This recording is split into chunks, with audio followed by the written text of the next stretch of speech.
Hello there, in this video I want to show you how to hard reset your iPad mini 6. Let's get started.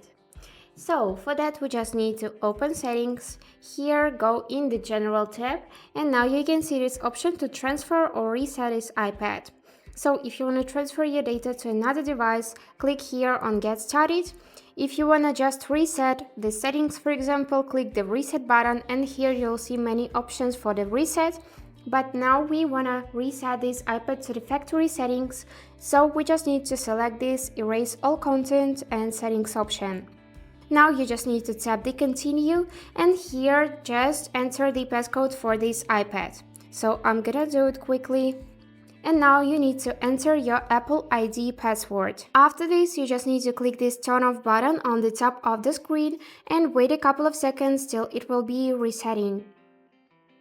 After a few seconds, you will see this red option to erase iPad. You need to select it, and then your iPad will be loading again and it will be reset to the factory settings. So while it is resetting, I want to tell you what to do in case if you forgot your password or your Apple ID, or if your iPad is locked.